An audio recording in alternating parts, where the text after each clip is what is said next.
6장 9절입니다.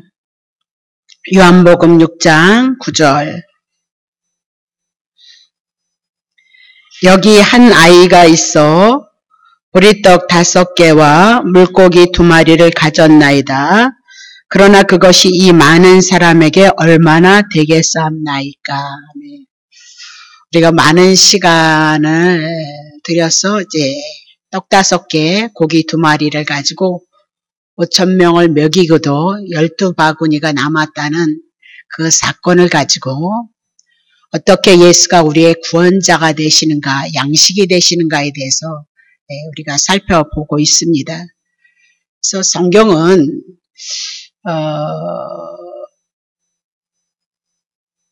어떤 것이든지 간에 보리떡이라는 것을 통하여서 예수 그리스도를 향하여 어떤 의미를 말씀하고 있는지 상징을 비유로 우리들에게 말씀하고 있다. 그 얘기를 하고 있는 거죠. 그래서 잠깐 오늘 아침에 이제 물고기에 대한 사건을 이제 살피다가 성경에는 그렇게 물고기에 대한 사건이 많이 없더라고요. 그래서 1시간 분량을 여러분에게 말씀을 전해야 되니까 여기저기를 막 찾아봐도 물고기에 대한 사건은 복음서에 대한 이 물고기에 대한 사건하고 또 레이기가 있더라고요. 물고기가 지느러미가 있고 비늘이 있는 것, 그것은 먹지만 지느러미나 비늘이 없는 것은 가증하니까 먹으면 안 된다. 그런 사건들이 있는 거죠. 그래서 어떻게 보면 오늘 말씀이 좀 뭐랄까 부자연스럽다 그래야 되나 그렇게 되어졌습니다. 어쨌든 근데 중요한 것은 레이기에 물고기를 향해서 말씀하는데 지느러미가 없는 것을 먹어야 되고 있는 것을 먹어야 된다 그랬네. 하여튼 레이기에 보면 그렇거든요. 비늘이 있는 것을 먹어야 된다라고 그렇게.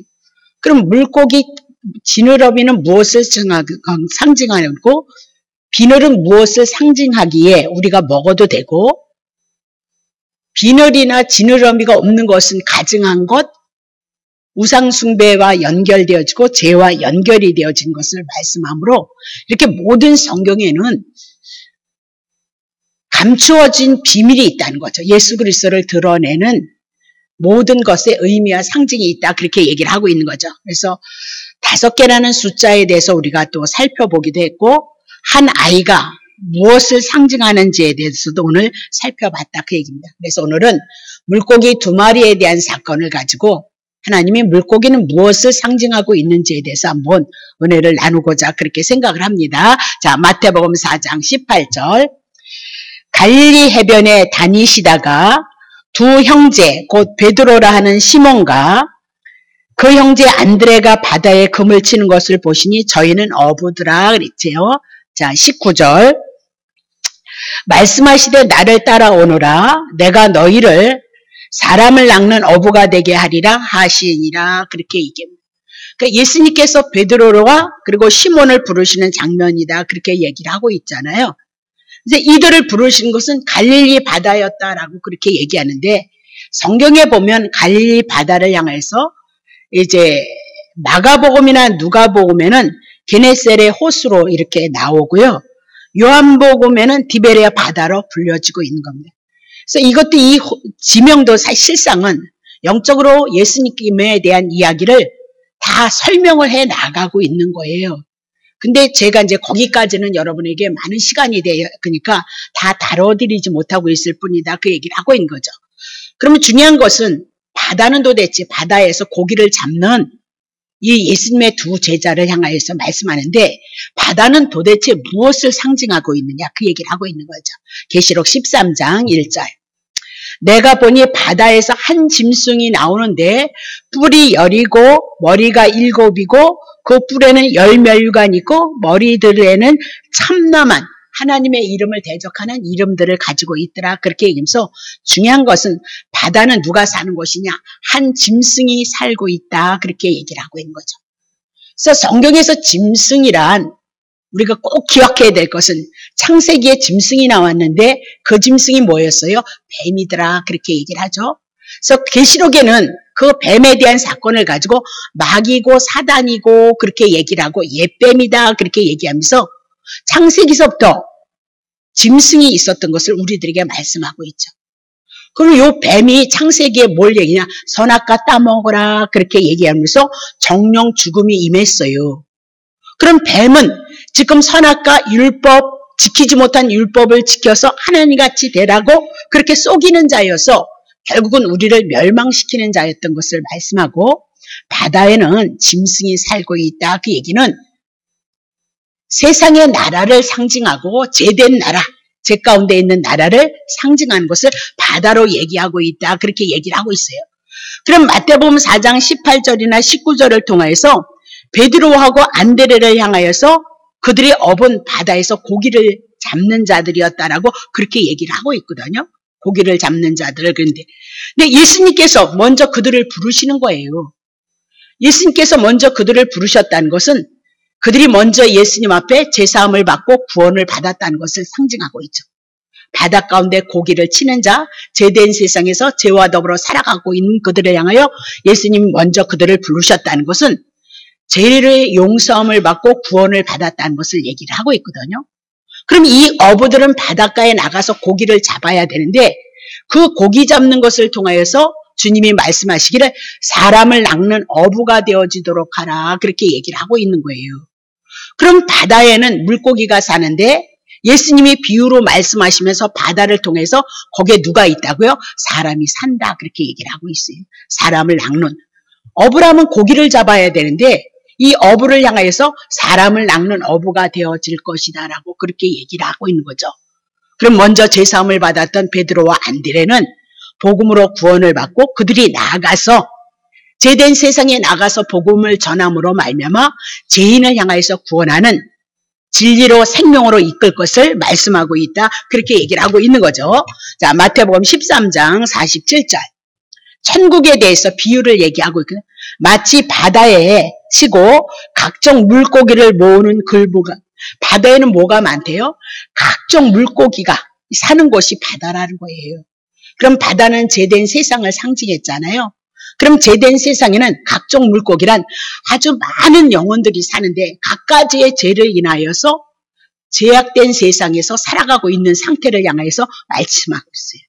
그들에게 그물을 쳐서 복음을 내려서 그들을 건질 것을 말씀하고 있다. 그렇게 얘기를 하는데 8절. 그물이 가득함에 물가로 끌어내고 앉아서 좋은 것은 그릇에 담아요. 근데 못된 것, 고기 중에도 좋은 고기가 있고 못된 고기가 있다는 거예요. 근데 고기를 누구로 표현했어요? 사람으로 표현했죠. 사람으로.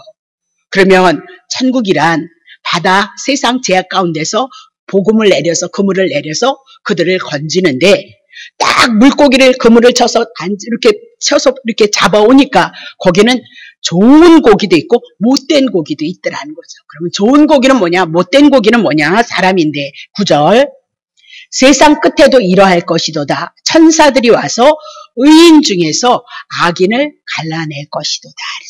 그러면 못된 고기는 악인을 상징하고 좋은 고기는 누구를 상징해? 의인을 상징하는 거죠. 그러면 우리가 율법 아래, 죄 아래 태어났기 때문에 모두 죄인이다. 그렇게 얘기를 하고 있는 거거든요. 근데 예수님이 안드레와 시몬 베드로를 불러서 그물을 쳐서 그들이 먼저 구원받은 그 복음을 증거함으로 바다 세상 죄악 가운데 있는 그들을 향하여서 건지는데 그것이 갈라지더라는 거예요. 어떻게 갈라져요? 악인과 의인이. 복음을 통하여서 예수 그리스도의 그 비밀을 통하여서 의인되어진 자는 좋은 고기고 아직도 죄의 문제를 해결하지 못하고 예수 그리스도를 영접하지 못한 그들은 악인인 것을 말씀하고 있다. 그렇게 얘기합니다. 갈라지는 것을 얘기하고 있거든요. 50절 보세요.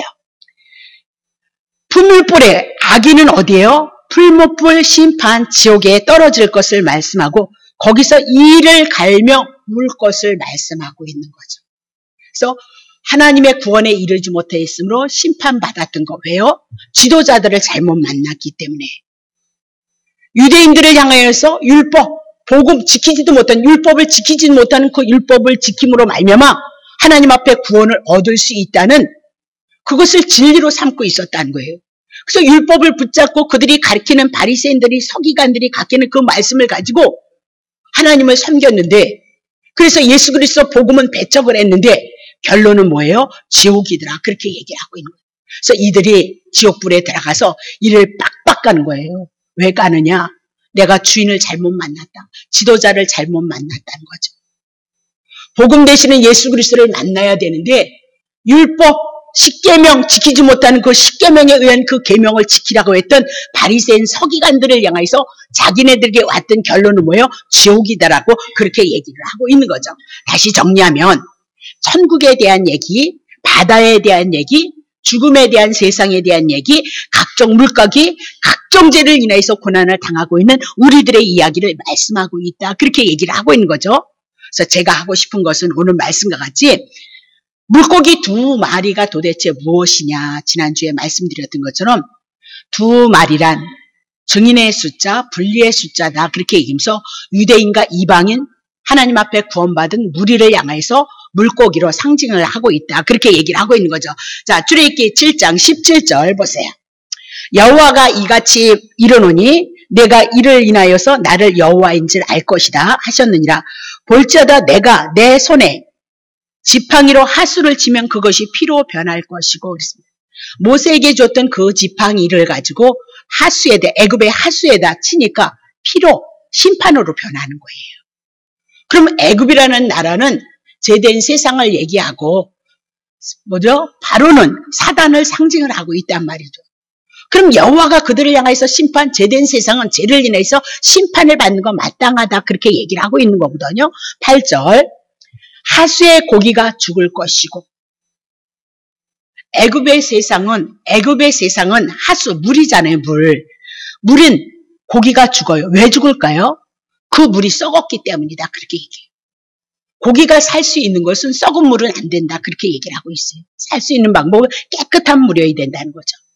그럼 우리 한번 우리가 어떻게 깨끗해져? 물고기가 깨끗한 물을 먹어야 되거든요. 근데 물고기가 무슨 능력이 있어요? 네?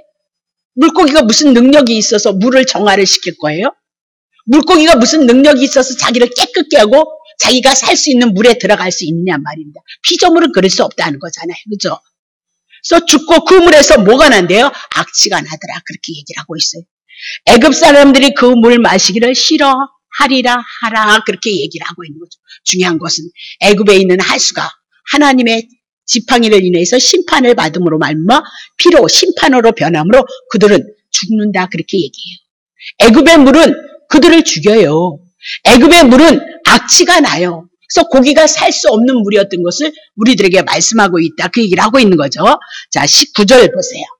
여호와께서 또 모세에게 이르시되 아론에게 명하기를 내 지팡이를 잡고 내 팔을 애굽의 물들과 하수들과 애굽의 운하와 애굽의 목과 모든 애굽의 호수 위에 펴라 하라.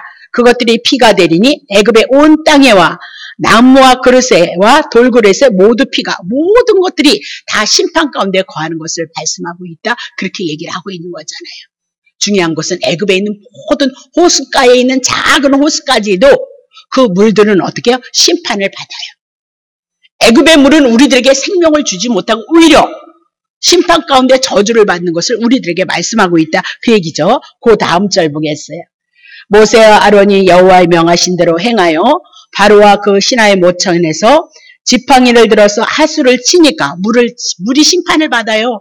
그 물이 피로 변하더라. 1절 하수의 고기는 죽고 그 물에서 악취가 나니 애굽 사람들이 하수의 물을 마시지 못하며 애굽의 온 땅에 피가 있으나 그렇게 얘기하고 있어요. 그래서 성경을 보면서 우리가 늘 상징이라는 거죠. 그래서 물이 뭐에 대한 얘기 하도 많이 했습니다. 에베소서 5장 26절을 보면 물은 무슨 물이에요? 하나님의 말씀에 대한 얘기를 하고 있어요. 하나님의 말씀. 그러면 애굽에 있는 하나님의 말씀이란 선악과, 제약된 정령 죽으리라 했던 그 선악과, 모든 세상은, 우리가 살아가는 세상은 지금 다 율법 아래서 선과 악으로 갈라내고 있단 말이죠. 그러면 선악과 십계명이거든요. 쉽게 얘기하면 십계명.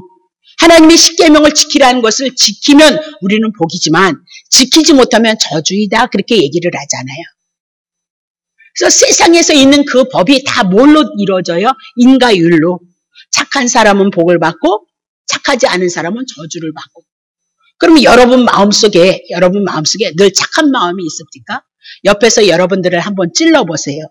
여러분 속에 착한 마음이 나옵니까? 네. 그럼 여러분 저주를 받는 거 마땅하다. 그렇게 얘기를 하고 있는 거거든요.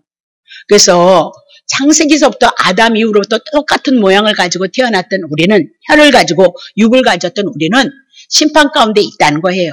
율법을 지켜서 복을 받는 것이 아니라 내가 마음이 착한 줄 알았는데 어느 날 성질날이 있으니까 더 못된 생각이 들어오더란 말이죠. 그러므로 우리는 죄인이다 그 얘기를 하죠.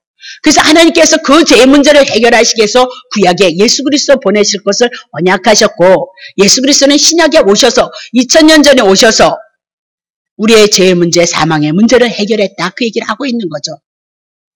그러므로 예수를 믿음으로써 우리가 은혜로서 구원을 얻고 하나님의 아들들이 되어져서 예수님 때문에 우리가 하나님의 생명을 누려가는 자들입니다. 그것을 증거하는 것이 성경이라는 사실을 놓치시면 안 된다 그렇게 얘기를 하고 있는 거죠. 자, 그러면 성도를 물고기로 비유를 하고 있다 그러면서 물고기는 하수에서 썩은 물에서는 절대 살 수 없다 그렇게 얘기를 하고, 그 썩은 물이 뭐냐? 율법은 선하고 의롭고 거룩한 하나님의 뜻을 담았어요. 신령한 것이에요. 그러나 죄인인 우리들에게 왔을 때 그 율법은 우리들에게 생수가 아닌 거예요. 우리들에게는 어떻게 해요? 우리가 지켜내지 못함으로 율법이 와짐으로 내가 죄인 되어져서 그 말씀이 결국은 우리를 하여금 죽게 하는 말씀이 되었다는 것을 우리들에게 말씀하고 있다 그 얘기입니다. 그렇다면 오늘 우리가 하나님에 대해서 인식하고 예수 그리스도를 통해서 하나님의 생명을 받아서 우리가 그분의 은혜를 알고 내 안에 주님의 임재하신가, 십자가의 그 고통을 통하여서 피를 쏟으셔서 은혜를 베푸신 은혜와 사랑이 내게 믿음이 되어지는 것은 복음 때문이다 그 얘기죠. 그러면 오늘도 율법이라는 그 말씀을 가지고 절대적인 진리를, 그것이 진리인 척 그것을 붙잡으면 우리는 죽는다 그 얘기를 하고 있어요. 그러므로 절대 진리의 가치를 잃으면, 복음을 잃어버리면 우리는 썩은 하수에 내팽겨치는 것처럼 우리의 혼은 살아나는 것 같아요. 막 이렇게 하면 될 것 같지? 근데 여러분 마음대로 되어지는 것이 어디 있냐 말입니다. 여러분 이만큼 살아가는 것도 주님의 은혜인 거지, 내 마음대로 내 뜻대로 살아내는 것은 아무것도 없어요. 예. 너무 죄송한데 우리 안명환 집사님 이제 남편이 부르심을 받아. 젊었다고 하면 젊은 나이에 부름. 그건 하나님의 정하신 것이니까. 어떤 사람은 어린 나이에, 어떤 사람은 태중에서도 생명을 잃어버리고, 어떤 사람은 90살, 100살이 되어서도 이제 그만 가셔도 되는데, 예, 소대변 다 받으시고 그리고 누워서 계세요. 근데도 그것이 내 마음대로 되어지지 않아요, 여러분. 우리가 이렇게 살아가니까 우리의 마음대로 되어지는 것 같아요? 안 돼요. 우리 마음대로 되어질 것 같으면 저는 목사니까, 예? 이 교회가 막 차고 넘쳐서 막 2부 예배, 3배 예배 그렇게 드릴 수 있으면 얼마나 좋아. 내 마음대로 안 되어지는 거죠.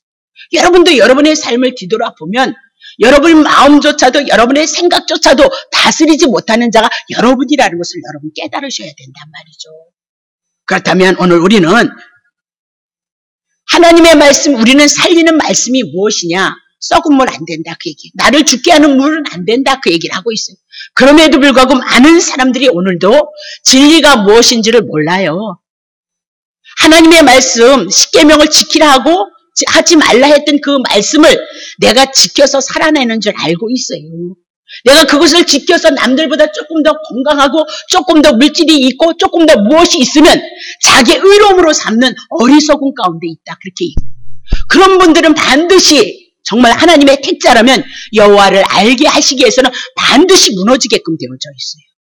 그리고 다시 처절하게 예수 그리스도 한 분을 통해서 내가 살아가고 있다는 그 깨달음을 주시게끔 되어져 있다 그렇게 얘기를 하고 있어요. 다시 정리합니다. 물고기는 예수 그리스도를 믿은 성도들을 향해서 상징하고 있다 그 얘기를 하고 있는데, 초대교회는 예수를 믿으면 생명의 위협이 왔어요. 죽여버렸어요.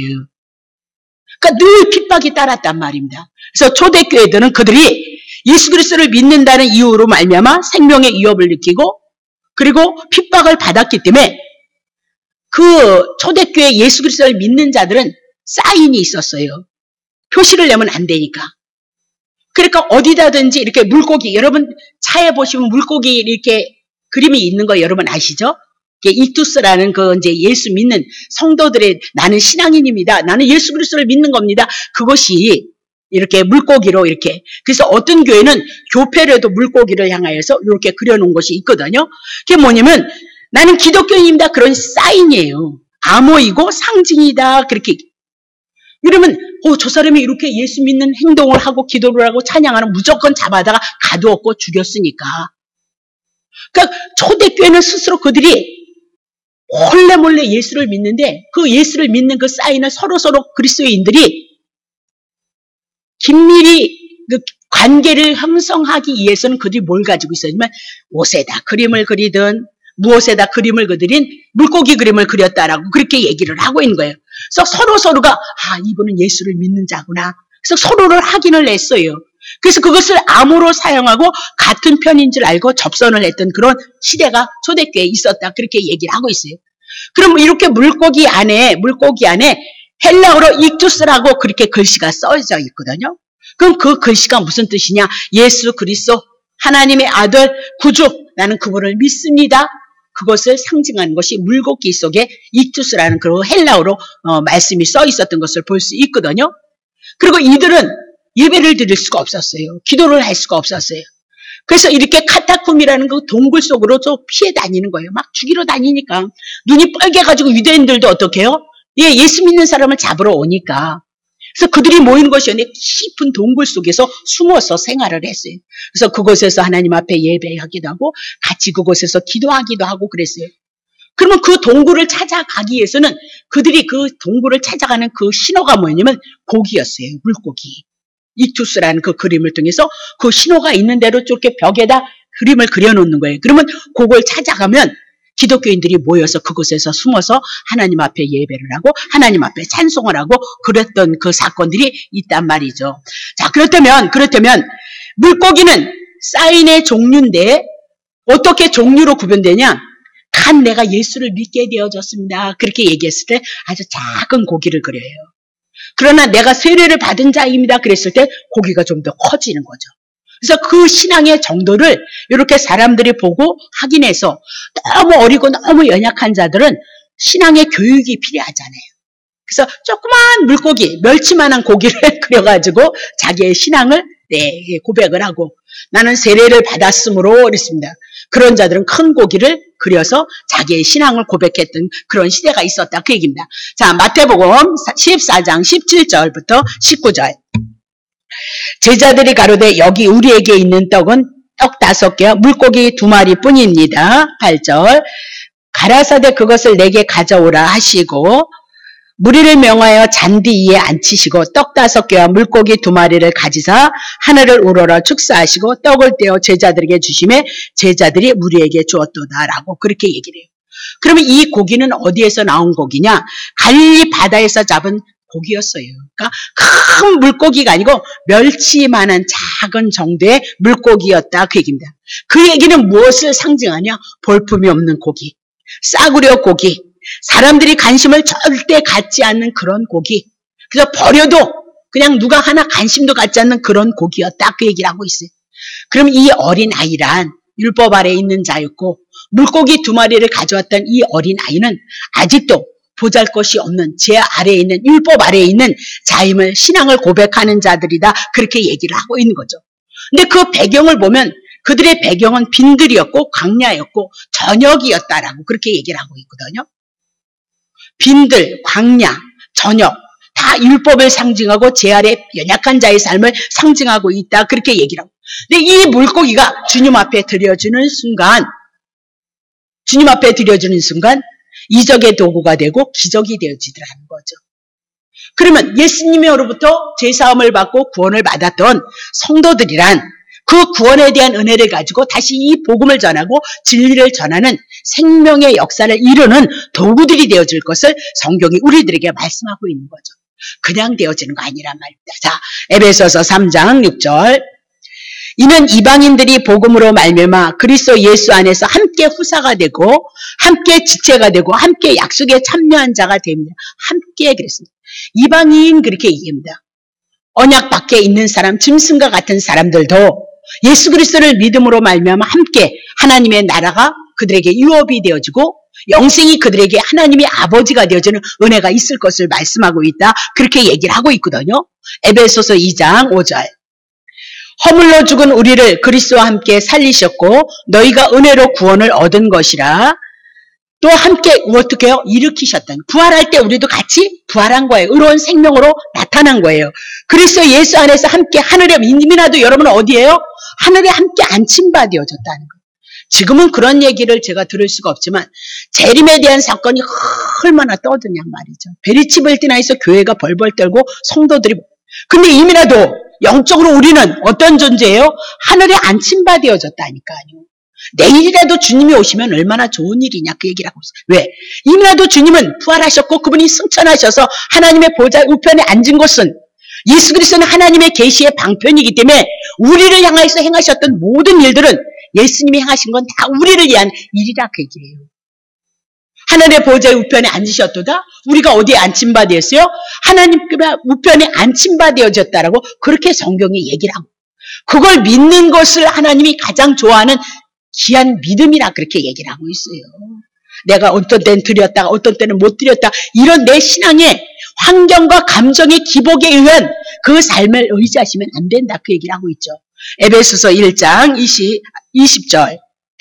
그 능력이 그리스도 안에서 역사하사 죽은 자들 가운데서 다시 살리시고 하늘에서 자기 오른편에 앉혀버리셨다라고 그렇게 그러므로 예수 그리스도 안에 있는 자는 이민아도 예수님을 영접함으로 예수님은 영원한 생명을 가지신 분이니까 영원한 생명이 우리 안에 들어와 있는 거다. 그 얘기죠.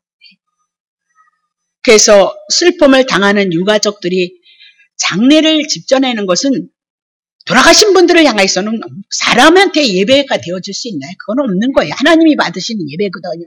이미 그분은 주님 안에 있으니까 낙원에 이르게 하시고 주님 품에 안기신 거고 유가족들을 향해서 위로를 하고 예수 그리스도 천국에 가신 것에 대한 소망을 가지게 하고 더 나아가서 주어진 생에 예수 그리스도 한 분을 인하여서 우리가 살아가기 위해서 권면하는 것이 장래의 예식이지 돌아가신 분들을 향해서 예배를 드리는 건 아니다. 그 얘기를 하고 있어요. 이미 끝났어요. 그분 주님 품 안에 들어가셨어요. 우리 손 안에 있지 않아요. 천주교처럼 우리가 예배를 드리고 찬양을 많이 하고 기도를 많이 해서 그가 뭐 다른 데로 옮겨지고 천국으로 옮겨지고 더 좋은 곳으로 그런 개념이 아니다. 그렇게 얘기를 하고 있는 거잖아요. 그래서 천주교가 그렇게 공격을 많이 당하는 것이 진리가 아닌 것을 자꾸 증거하고 드러내고 행위로 자꾸 드러내기 때문에 많이 얻어만. 근데 또 좋은 건 뭐냐면 기독교인들이 하지 못하는 선행을 그들은 너무나도 많이 하고 있어요. 물자가 너무 풍부하니까 얼마든지 그들은 선행을 해나갈 수 있는 힘과 능력이 있단 말이죠. 네. 다시 볼게요. 에베소서 2장 11절부터 19절 한번 봅시다. 그러므로 생각하라 너희는 그때 육체로 이방인이었어요. 죄인이었어요. 네. 손으로 육체 행한 할례당이라 칭하는 자들에게 유대인들에게 뭐 할례당? 할례가 없는 이방인 죄인이다. 그렇게 지칭을 받았던 자들이랍니다. 자 12절. 그때 너희는 그리스도 밖에 있었고 이스라엘 나라 밖의 사람이라 약속의 언약들에 대해서 외인이요 세상에는 소망이 없고 하나님도 없어요. 그러니 심판을 받는 거 마땅하다. 지옥불에 떨어지는 거 마땅하다 그 얘기죠. 3절. 이제는 전에 멀리 있던 너희가 그리스도 이방인들이 예수 안에서 그리스도의 피로 가까워졌어요. 세상 죄를 짊어지고 가셨거든요. 그래서 이방인이 있을지라도 그 예수님의 죽으심이 나의 죄를 위해서 죽었다는 믿음이 와지는 사람에게는 이제 하나님 안에 들어간다 그 얘기를 하고 그게 예수 믿는 거라는 거예요. 밑도 끝도 없이 자꾸 축복 얘기해서 성도들을 현혹시킬 이유가 없어요. 그것이 성도들을 기만하고 있다는 사실도 성도들이 모르고 육체에 속했으니까 그걸 좋아하고 있더라. 그건 진리가 아니라니까요. 그건 썩은 물이에요. 하수에서 나는 물이라니까요. 다시 보세요. 14절. 그는 우리의 합평이신지라 둘로 하나를 만드사 중간에 막힌 담을 하시고 유대인과 이방인 막혔거든요. 율법으로 인해서 우리가 죄인이 막혀버렸거든요. 그것을 어떻게 하셨어요. 15절. 원수된 것 곧 의문에 속한 계명의 율법을 자기 육체로 율법을 폐했다는 것이 아니라 우리가 지키지 못한 거 그분이 다 지켜주셨다는 거예요. 그래서 우리는 율법을 안 지킨다는 것이 그분이 다 지켰으므로 말미암아 내가 의로운 자가 되어졌고 율법을 다 지켰으므로 하나님께서 주시고자 하는 하나님의 은혜, 하나님의 사랑, 하나님의 능력하심을 공급받을 수 있다는 거예요. 이걸 가지고 자기가 좋아하는 것으로 자꾸 풀이를 해서 그건 하나님의 말씀을 자기를 위해서 이용하기 때문에 그건 탐심이다. 그건 욕심이다. 그렇게 얘기를 하고 있어요. 의도 맞을 길밖에 없다. 그렇게 얘기를 하고 있는 거거든요. 네. 이는 이 둘로 자기 안에서 한 새 사람으로 죄인이 의로워지는 새 사람으로 지어서 화평케 하시고 십자가로 이 둘을 한 몸으로 하나님과 화목하게 하려 하심이라. 원수된 것, 우리를 원수되게 하는 게 뭐예요? 십계명이었어요. 못 지키니까 죄인이 되더라. 십계명이 나쁜 거 아니에요? 선하고 의롭고 거룩하고 신령한 건데 내게 오니까 내가 죄인으로 만들어 버리더라. 그걸 알게 하시기 위해서 십계명을 줬다는 거잖아요. 계명을 지키라. 그러면 계명 아니요. 지키지 말라 해도 성령이 오시고 그분의 은혜가 오시면 하지 말라 해도 한다니까요. 하지 말라 해도. 예. 그게 복음의 능력으로 나타나는 거예요. 원수된 것을 십자가로 소멸하셨고 17절 또 오셔서 먼 데 있는 너희 이방인들에게 평안을 전하고 가까운 데 있는 유대인들에게 평안을 전하셨으니 8절 이는 저로 말미암아 우리들이 한 성령 안에서 아버지께 나아감을 얻게. 예, 이제는 유대인이든 이방인이든 예수님이 십자가에서 죄와 허물 율법의 마침이 되심으로 말미암아 우리가 하나님 앞에 나아가서 하나님의 아들이 되어지는 거다. 그 얘기잖아요. 9절 그러므로 이제부터 너희가 외인도 아니고 손님도 아니고 오직 성도들과 동일한 시민인데 누구예요? 하나님의 권속, 하나님의 가족이 되어졌어요. 아들, 딸들이 되어졌어요. 자, 20절까지인가요? 자, 거기까지입니다.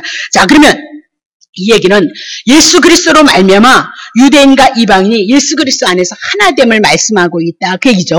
로마서 3장 29절 하나님은 홀로 유대인의 하나님뿐이시뇨 또 이방인의 하나님은 아니시뇨 진실로 이방인의 하나님도 유대인만의 하나님이 아니라 이방인에게도 십자가를 통해서 하나님이 되실 것을 말씀하고 그 말씀이 이방인 우리에게 응한 거죠. 자, 갈라디아서 3장 28절 너희는 유대인이나 헬라인이나 하나님의 택함을 받은 자나 불택함을 받았다고 하는 버림받은 헬라인 이방인이나 종이나 자유자나 남자나 여자 없이 다 예수 그리스도 예수 안에서 뭐예요? 하나이도다라고 그렇게. 그럼 물고기 2마리, 어린 아이가 가졌던 물고기 2마리. 그 물고기 2마리는 보잘것없는 제 아래에 있는 것을 상징하고 율법 아래에 있는 자예요.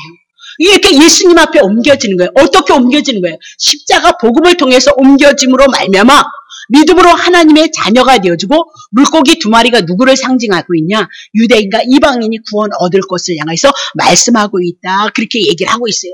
자, 누가복음 5장 1절서부터 11절 봅니다.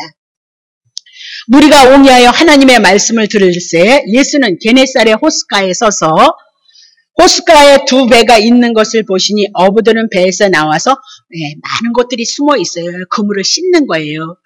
예수님이 십자가에서 죽으시고 부활하기 전까지는 어떻게 해요? 예, 그물을 씻는 상태란 말이죠. 자, 3절. 예수께서 한 배에 오르시니 그 배는 시몬의 배라.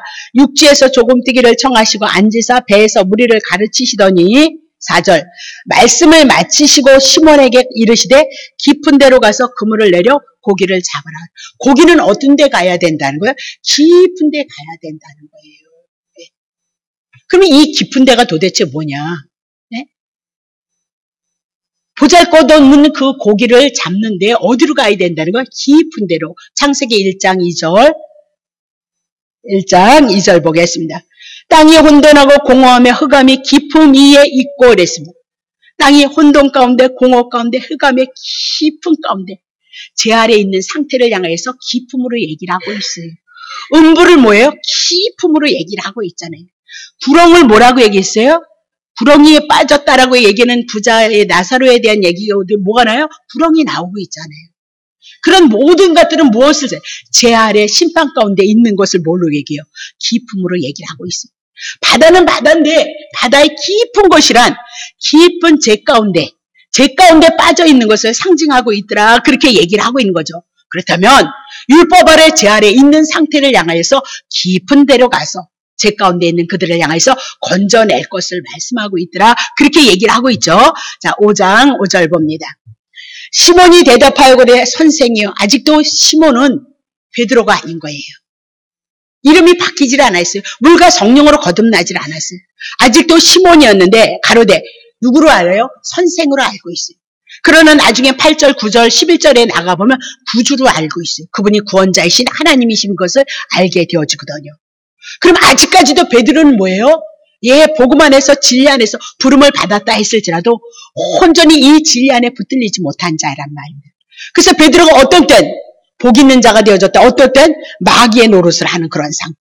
그래서 오수절 마가의 다락방에서 성령을 받음으로 말미암아 그 성령의 인치심을 통하여서 온전한 복음 안에 진리를 증거하는 상태였던 것을 말씀하고 있단 말이죠. 자, 보세요. 우리들이 밤이 맞도록 기쁨은 무엇을 상징합니까? 밤을 상징하고 있어요. 죄를 상징하고 율법을 상징하므로 그때는 뭐예요? 수고를 해야 돼요. 수고하고 무거운 짐 진 자들아 다 누구한테 오래요? 예수 그리스도. 복음이 오기 전까지를 향해서 지금 깊은 데 나가서 고기를 잡으라는 것은 제약된 세상, 율법 아래에 있는 그 죄된 세상에 가서 하나님의 말씀 복음을 줘서 그들을 건지라 그렇게 얘기를 하고 있죠. 그래서 얻은 것은 없지만 말씀에 의지하여서. 그럼 말씀은 누구인 거예요? 예수님인 거죠. 복음인 거죠. 그 그물을 내리니까 고기를 잡더라. 그렇게.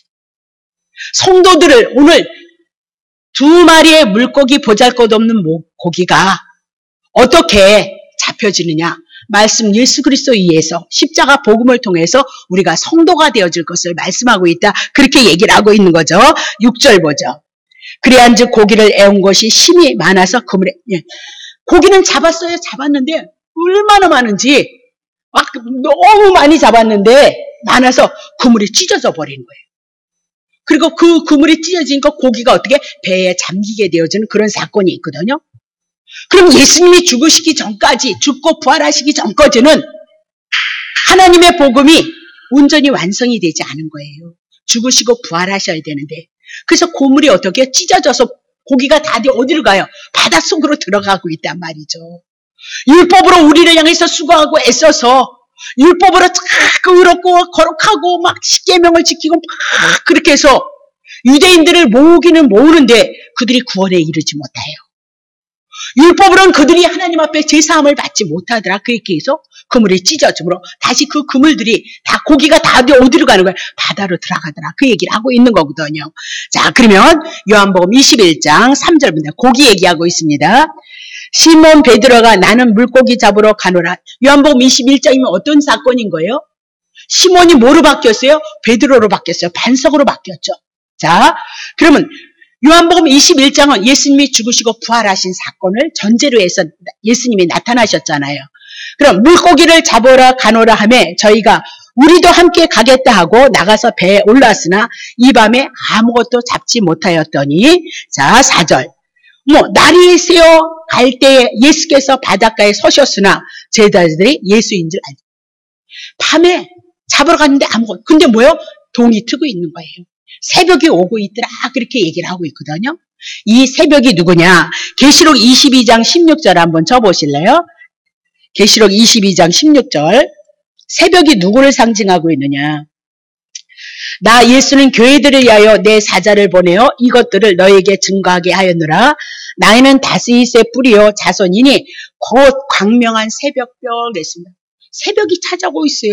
이 새벽에 대해 누구에 대한 얘기예요? 예수 그리스도가 찾아오고 있음을 말씀하고 있다. 그렇게 얘기를 하죠. 다시 요한복음 21장 4절 보겠습니다. 날이 새어갈 때 예수께서 바닷가에 서셨으나 제자들이 예수신 줄 알지 못하는지라. 5절 예수께서 이들에게 얘들아 너희에게 고기가 있느냐 대답해서 없나이다. 6절 가라사대 그물을 배 오른편에 던지라는 거예요. 오른편에.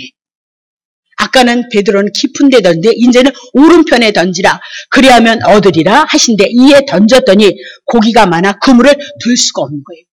똑같이 고기가 많았는데 베드로는 예수님이 죽고 부활하기 전까지는 고기가 어떻게? 구약교회를 얘기하고 율법 아래 있으므로 그물이 찢어져요. 다시 바닷속으로 들어가요. 여기도 고기를 많이 잡았는데 예수님이 부활하시고 그렇다면 우리가 의롭게 되어진 거잖아요. 근데 고기가 많았는데 찢어지지 않았다는 거예요. 근데 그 고기를 잡았는데 153마리 구원에 대한 얘기를 분명히 해나가고 있거든요. 그쵸? 조금 어려운가요? 다시 보겠습니다. 자, 그러면 도대체 오른편이 뭐길래 오른편에 던지니까 고기가 많이 잡느냐? 마태복음 25장 33절. 양은 그 오른편에 하나님의 양들은 오른편에, 염소는 뭐예요? 왼편에 두라. 34절. 그때 임금이 그 오른편에 있는 자들에게 이르시되 내 아버지께 복받은 자들이여 나와 창세로부터 너희를 위하여 예비된 나라를 상속하라. 창세전서부터 하나님이 예비되어졌던 하나님의 나라는 어디에요? 오른편에 있는 자들, 구원받은 자를 말씀하고 있다. 그 얘기죠. 그러면 왼편은 무엇을 상징하고 있느냐? 41절. 왼편에 있는 자들에게 이르시되 저주를 받은 자들아 나를 떠나 마귀와 그 사자들을 위하여 예비된 영영한 불에 들어가라. 그렇게 얘기하고 있어요. 그럼 왼편은 누구예요? 저주, 심판, 지옥에 대한 것을 우리들에게 말씀하고 있다. 그렇게 예수 그리스도께서 부활하심으로 말미암아 나타나셨을 때는 고기를 똑같이 많이 잡으셨음에도 불구하고 예수 그리스도의 죽으심은 그냥 죽으심이 아니고 내가 죽고 예수님이 부활하실 때 내가 부활해서 내가 구원에 온전한 구원에 이르렀다는 그 믿음을 상징하고 있단 말이죠. 그래서 찢어지지 않아요. 똑같이 많이를 잡았을지도 찢어지지 않는다. 그렇게 얘기를 하고 있어요. 근데 그물을 잡으러 갈 때 같이 친구들과 잡으러 가잖아요. 근데 거기 누가 있어요? 요한복음에 요한이 있는 거예요. 요한 사도는 요한복음을 요한 1, 2, 3서를 요한계시록을 하나님의 마지막 말씀을 완성시킨 자가 그를 통해서 쓴 자가 요한 사도였거든요. 그럼 요한이 그 사명이 뭔지 아세요? 요한복음 마태복음 4장 21절.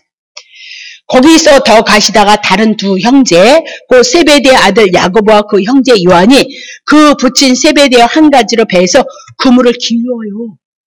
베드로만 간 것이 아니고 요한도 가거든요. 그럼 요한은 뭐 하는 자였어요? 그물을 깃는 거예요. 그물을 왜 기울까요? 고기 빠져나가지 못하도록. 그러면 이 요한의 사명은 뭐예요? 부활을 증거하고 예수 그리스도의 그 사랑을 증거하는 자가 사도 바울이었다. 그렇게 얘기를 하고 있어요. 이렇게 성경은 만만하지가 않아요. 그냥 주소 때네, 기어 때네 이렇게 얘기하면 하나도 여러분이 성경에서 예수님을 만날 수 없다. 그렇게 얘기를 하고 있는 거죠.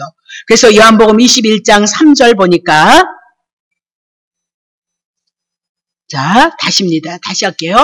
자, 그러면 다시 정리하겠습니다.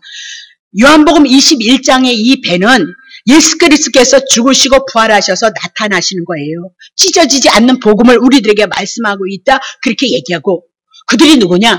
두 마리의 물고기인 것을 우리들에게 말씀하고 있어요. 성도들인 것을 말씀하고 있는 거죠. 그럼 오늘 우리는 찢어지지 아니하고 그 그물에 걸려서 좋은 고기를 어디에요? 예, 좋은 고기로 올려놓는 것을 말씀하고 하나님의 나라에 이를 것을 말씀하고 있다. 그렇다면 그 은혜를 받은 여러분과 나는 도대체 무엇을 할 것이냐? 요한복음 21장 15절입니다. 15절이요. 21장 15절. 저희가 조반 먹은 후에 예수께서 시몬 베드로에게 이르시되 요한의 아들 시몬아 내가 이 사람들보다 나를 더 사랑하느냐 하시니 가로되 주로 가라 하여이다. 내가 주를 사랑하는 줄 주께서 아시나이다. 가라사대 내 어린 양을 먹이라 하시고 그랬습니다. 아침밥 드시잖아요. 아침밥. 조반을 드시잖아요. 창세기에서는 어떻게 일어날까? 저녁이 되면 아침인 거예요. 저녁은 어둠을 상징하고 율법을 상징하고 죄를 상징하는데 예수 그리스도로 말미암아 뭐가 올 거예요? 아침이 찾아올 것을 말씀하고 있어요. 예수님이 오셔서 부활하신다면은요 저녁밥이 아니었어요. 조반을 잡수시더라니까요. 아침밥을 잡수시더라니까. 이미 부활로서 하나님의 생명이 나타나서 그들과 함께 먹고 마시고 있는 거예요. 먹고 마신 그들이 무엇을 해요? 주신 사명. 예수님의 제자들이 먼저 부름을 받고 고기를 잡으러 갔던 것처럼 오늘도 우리는 왼편에 있는 자들을 향하여 멸치와 같은 보잘것없는 고기, 제 아래에 있는 죄인들을 향하여서 복음을 전할 것을 마지막으로 요한복음 21장을 향해서 3번 내가 나를 사랑하느냐? 내 양을 먹이라, 내 양을 치라, 내 양을 먹이라 말씀하셨던 것처럼 우리에게는 그것이 필요한 거예요. 예수 그리스도를 통해서 육을 건너서 영으로 거듭나고 영원한 생명 하나님의 자녀가 되게 하셔서 우리들의 주어진 생애는 무엇을 위해서 살아가는 거예요? 이것을 위해서 살아가는 목적이 되어져야 된다. 그러니까 기도도 여러분들이 주신 이 분깃을 가지고 여러분들이 그런 기도를 하세요. 나를 위해서 기도하기보다는 어쩔 수 없으니까 아프고 슬프니까 기도할 수밖에 없고 의지할 수밖에 없지만 그러나 조금 더 나아가셔야죠. 주를 위해서 살 수 있는 주의 뜻을 조금이라도 이룰 수 있는 자리에 머무르는 것이 여러분의 기도의 제목이 되어진다면 여러분에겐 구하지 않아도 더할 것을 주신다는 그 믿음이 여러분에게 있어지시기를 예수 이름으로 축복합니다. 찬송